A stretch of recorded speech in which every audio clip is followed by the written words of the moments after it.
So on campus, we have our students that are back. Pretty much, I think every student who's going to be on campus for this semester is back, which is awesome. So good. We have classes. Of course, they're online because, I don't know, there's some in-person classes. But I was thinking about this, like, not only are there online classes, there's like online textbooks. Now, I am so grateful that I'm not grateful I had to pay for textbooks, but I'm grateful that I had actual textbooks, because even when our professors would assign like online articles, that's the kind of thing I have to print out, because like textbooks, reading, I have to have it in my hands, because there is something about paper and remembering stuff that, like, I don't know, for me, there is this thing called the lost art of the highlighter. And I needed to highlight things. But the highlighting it's an art, it's a science, it's a mystery, because like, what in the world are you supposed to highlight? Now, this is not for those people who have taken it to the next level. Like, I have some next level highlighters in my life. My little brother, he went to med school here. I've mentioned it 1,000 times. And he had highlighting down to, it was more than a science, it was more than an art, where he had different colors of highlighters that would correspond with different subjects as he was reading these medical school textbooks. It's like, oh, if I need to look up this human system, it'd be under yellow, under green, under pink. And it's crazy. Actually, I have a buddy who's a priest in our diocese that when he went to seminary, he's found, like, well, there's all these theologians. It's like, no one person could study all the theologians. So, well, who's the best? And everyone told him, like, well, St. Thomas Aquinas is kind of the best theologian of all time. And he's like, okay, I'm going to study his stuff. But wait, he's written so many things. Like, what's his best work? And they said, well, the Summa Theologica is his best thing. So he sat down, and beginning with his first year in undergrad seminary, he sat down and he read 4 pages every day of the Summa with a highlighter in hand. And not just one highlighter, multiple colors of highlighters. So if it was, this is related to the moral life, it was this color. This is related to the intellectual or the spiritual life, it was this other color. This is an example I'll use someday in a homily. It was a 4th color. It's incredible. And he's an incredible priest. And if you talk with him, you're like, yeah, you're that guy. We're not that guy. Typically, when it comes to highlighting for us, you ever do this? You just kind of like, I have a highlighter and reading the book. It's like, well, that sounds neat. It's like, well, that seems important. You just kind of highlight things randomly, so you get to the end of the chapter and you look back and there's one paragraph that maybe you didn't touch, and then you start thinking, wait, should I have highlighted that paragraph too? What's wrong with this one paragraph? Or you have pages and pages and pages that there's no highlighting, and you realize, I didn't even pay attention. That's the thing, is to highlight well, here's a little secret, pro tip. To highlight well, you need to do 3 things. 1, you need to pay attention. Right? You need to actually be reading the words. Secondly, we have to think it through and ask the question, how do I figure out what matters? Like, what matters? What's most important here? And then the third thing you need to do is you need to decide. You need to make up your mind and say, okay, this is the thing that I'm going to highlight, right? So we have to pay attention. We have to think it through. Okay, what really matters here? And then have to make up our minds and decide and say, okay, this is the thing. Because what we highlights what matters. Or what we highlight reveals what matters to us. I have a kind of a lending library here at the Newman House that people who take my books, sometimes they return them unscathed, and sometimes they actually will give me back books that they borrowed with highlighting in it, which is not a big deal. I'm okay with it. I've forgiven them. But like, I remember giving a book to a friend, and it was an inspirational book about a lot of different virtues. And I noticed that when I flipped back over what he had highlighted, it was all about the topic of courage. Like, almost all these things he had highlighted were things that just like, oh, that's what matters to you. It revealed his heart. I remember I lent a book on relationships to this couple that was preparing for marriage. And she was the one who highlighted this one. And just kind of flipping through with them, I said, I noticed that, gosh, when it talks about honesty, when it talks about trust, when it talks about vulnerability, that's what she highlighted. And I pointed out to her future husband, say, okay, this is what matters to your future wife. Like, what she has highlighted is what matters most to her. What your future wife sees when she read the same words that you read, are these words: honesty, trust, vulnerability. This is her heart. This is how she looks. Because what we highlight, it reveals how we look. We're in the 4th part of this 5-part series called How Do I Look? And the whole basis behind the thing is the reality that Christianity is not just a religion, it's not just a relationship, it's a worldview. It's an entire vision. It's a way of looking at reality. We know that the vision determines our destination. In Christianity, belonging to Christ shapes all of our vision. It is a way of looking at all of reality. It's a way of looking at life. And so one of the big questions we have to ask is, in the book of our lives, how do I look at life? Another way to say, how do I look at a good life? What do I think is a good life as a Christian? Like, what's highlighted in that? Paul gives his answer so quickly. Today's first reading, it's Philippians chapter 1, and he says, Christ will be magnified in me.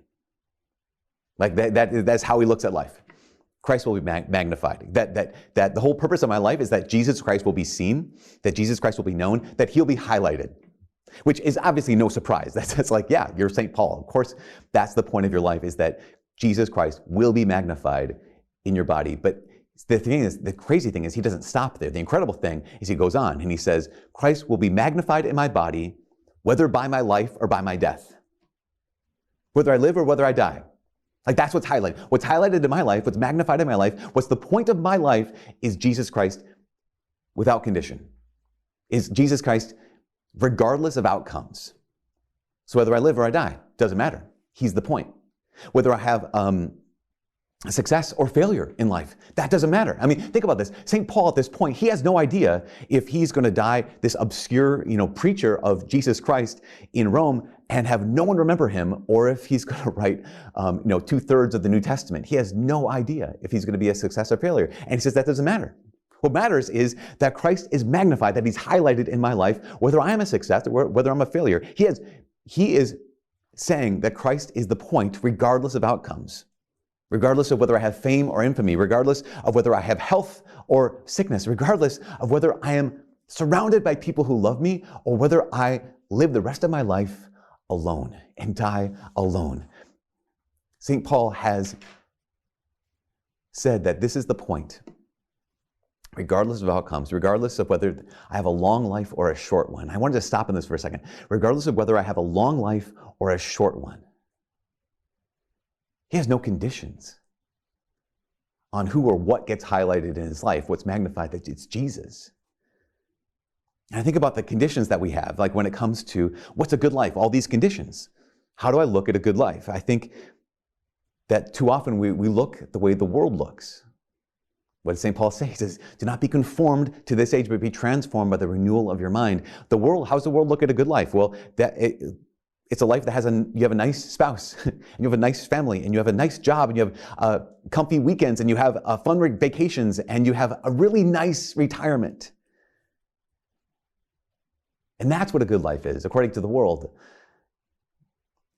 Years ago, I came across this sermon from a pastor down in the Twin Cities.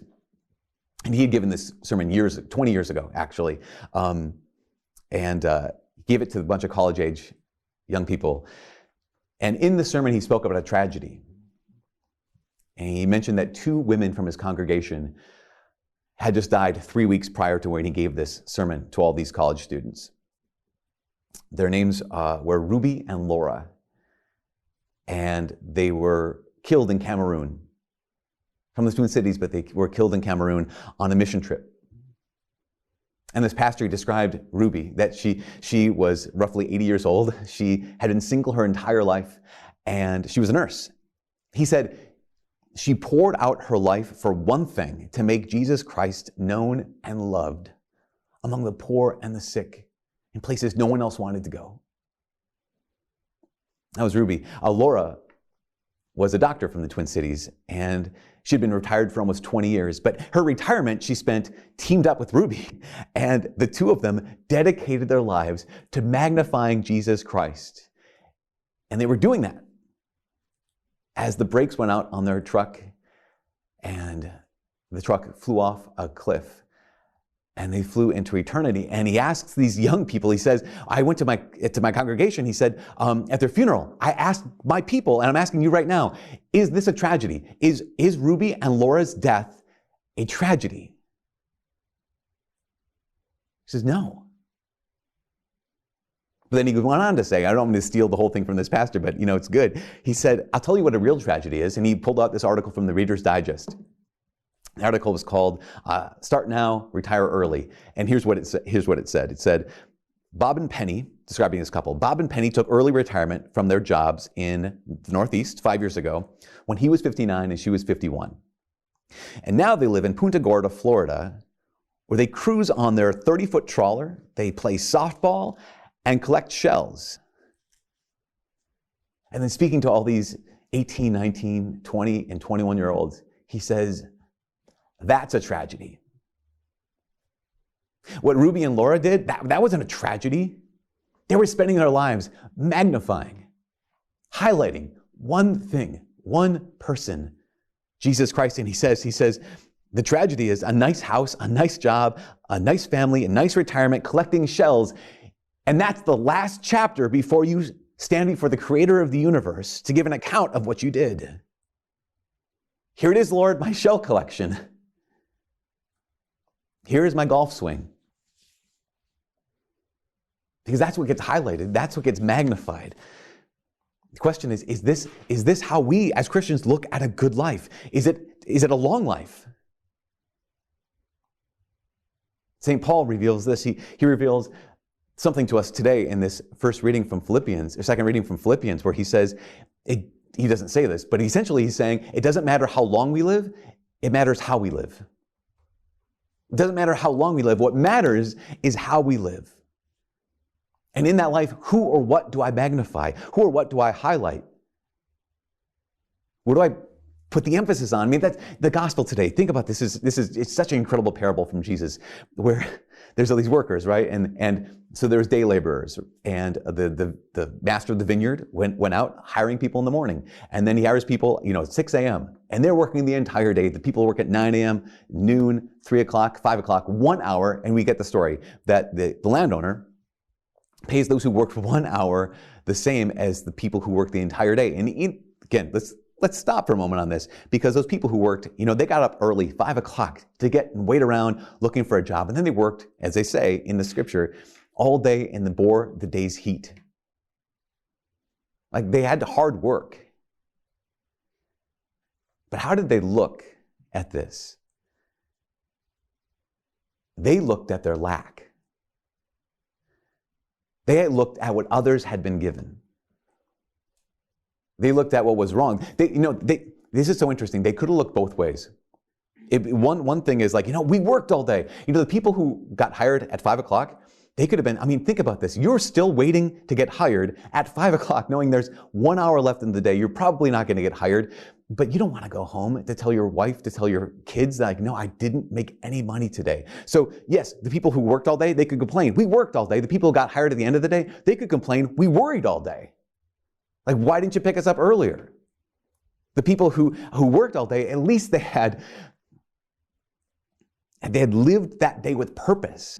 At least they had done meaningful work all day. And what does even the landowner say? He says, why do you stand here idle, purposeless? This whole day has been meaningless.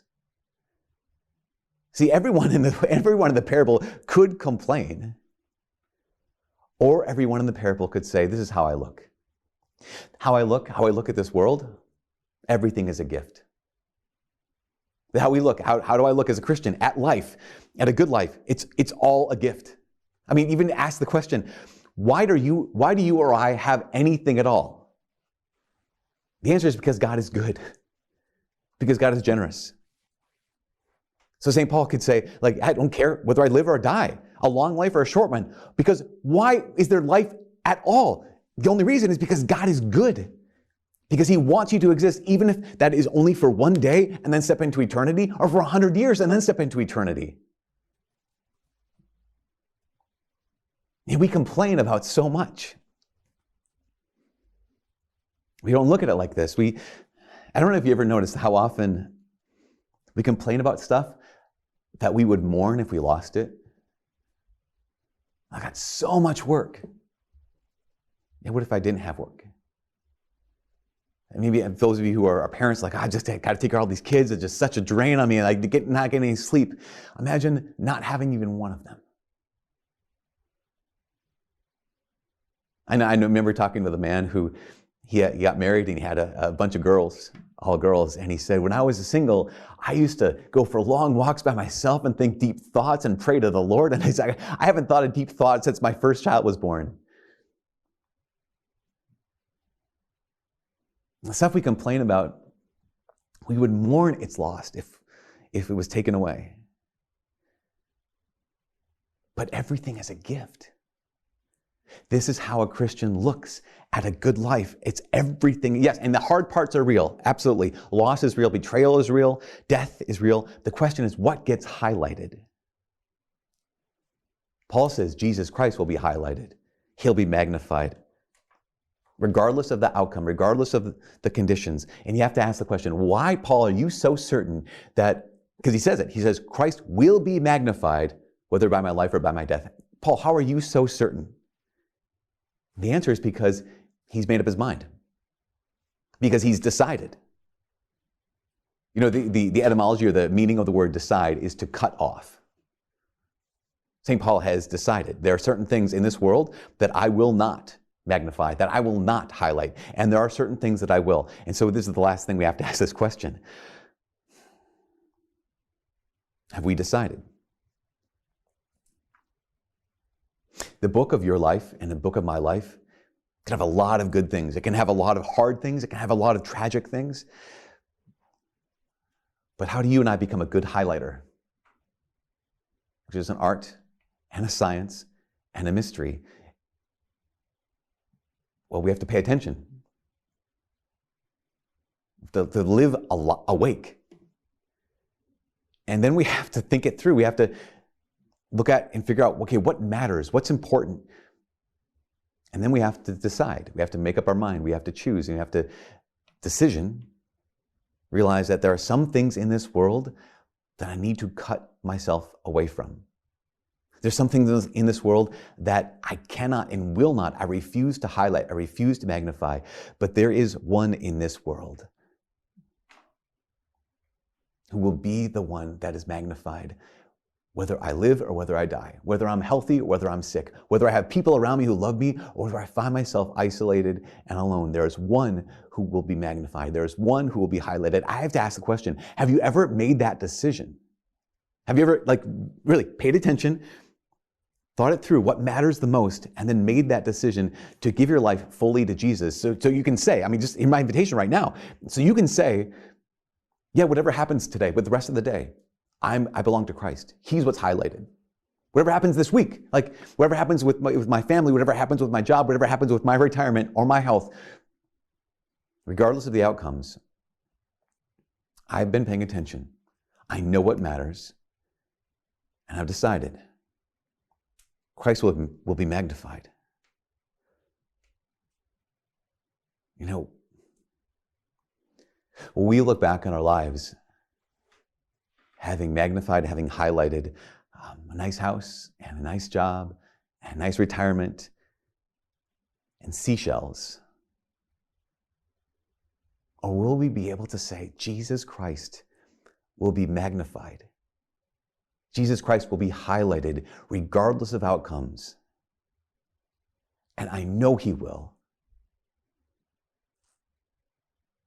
Because the way Christians look at this life, at this world,